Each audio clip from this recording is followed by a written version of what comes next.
Good evening, everybody. Welcome back to Anime Sundays, the show where we talk about anime on Sundays. And today we will be trying to figure out, should you watch Dragon Ball Daima?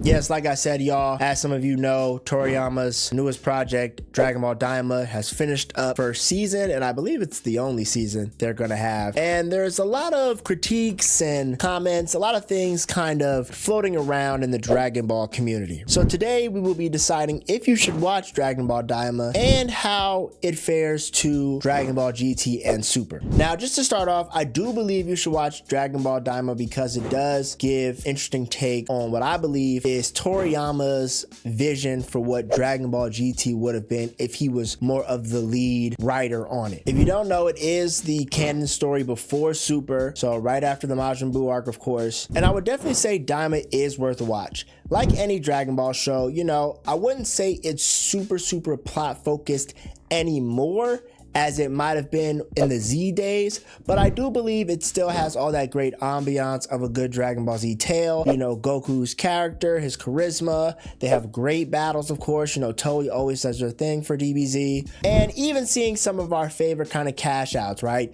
Vegeta Super Saiyan 3, Goku Super Saiyan 4, and we'll get into that comparison in a minute. On top of learning a little bit more about the Majin world and things of that nature, it's definitely an interesting tale.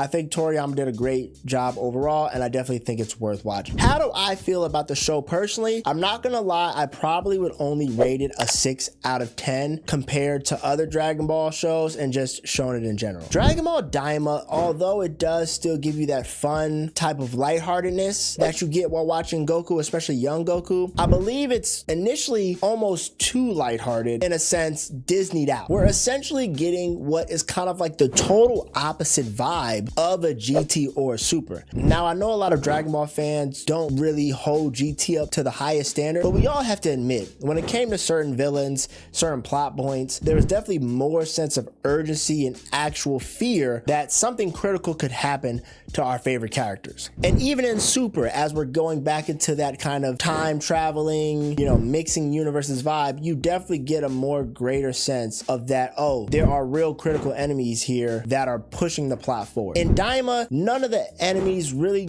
had you on the edge of their seat. Like I said, the battles were good, but you never really thought anybody was really in danger. Even the last villain, Goma, he was kind of like this jester parody version of Dabura, and even though he was shown to be strong, you still never at any moment thought he was gonna win. I would say it's definitely, to me, still under Super and GT in terms of just overall season. Of course, they have more arcs and seasons than Daima. Even if you just take the first season alone of Super and or GT, battles and just, I felt like even down to the dialogue that we got was just so much better than what we're getting at Daima. It really did kind of feel like a kid show. And I know some non-anime watchers will say, oh yeah, well, Dragon Ball Z is essentially a kid show, but as avid anime watchers, we know that's not true. Now, in terms of some of the pivotal points in Daima, right? The Super Saiyan 3 transformation and the Super Saiyan 4 transformation, right? Probably the best parts of the show, and what really was a great send-off by Toriyama to give us those canon moments officially. They still did lack, I would say, a bunch of that wow factor to me. When we saw Vegeta go Super Saiyan 3 for the first time, yeah, it was cool, but again, he was just a child. And again, he's struggling against a Tamagami, you know, kind of like a made-up creature of an old Namekian, just to even handle this officially. Now, it was good to see Vegeta actually get a real dub on paper, but again, it still felt like Toriyama kind of undercut, bro, with his Super Saiyan 3 transformation. Especially since when we saw Goku go Super Saiyan 3 in GT, the battles that he was having with Super 17 were like, you know, phenomenal. Now, of course, we did see his adult version of it, and it was good to see it, but again, it's not like he beat Goma with it or had like a really down to the neck wire of fighting like we seen Goku have with his Super Saiyan 3 against like a Majin Buu or something like that. I was really hoping we were gonna get more of a rematch between the Majin twins and Goku and Vegeta in that sense. Now, let's talk about Super Saiyan 4. Now, I gotta say, all in all, the whole presentation of it in Daima was not good to me at all. Yes, I like the design of it. Yes, I like the way Goku fights in it, but they took away, you know, whether it was Toriyama or Toei, that they took away, you know, major important factor of why Goku goes Super Saiyan 4. He is essentially essentially conquering, metaphorically and physically, the Saiyan monster inside him, the Great Ape, the planet destroyer, the evil power that is feared across galaxies.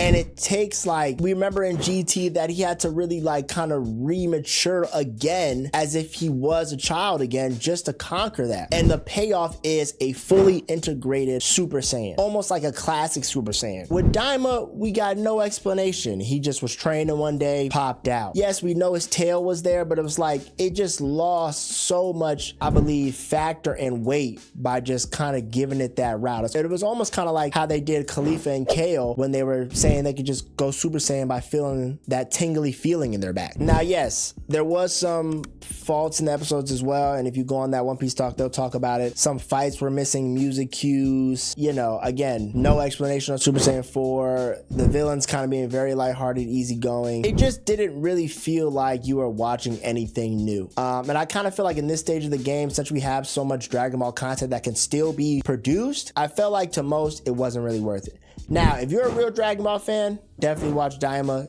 It's Toriyama's last works. I do think, though, as a community, we are giving it a lot greater hype because it's Toriyama's last work. Should you watch Dragon Ball Daima? Yes, if you're a Super fan. No, if you don't really feel like Super or GT couldn't give you that same feeling. So yeah, y'all, those are just my notes about Daima, GT, Super. Again, I do believe Super and GT are still a lot greater than Daima, especially some of the individual arcs on their own, I believe, are still greater than Daima. Checking it out and figuring it out for yourself. Y'all let me know in the comments if I'm wild and etc. And yeah, we'll see y'all next Sunday.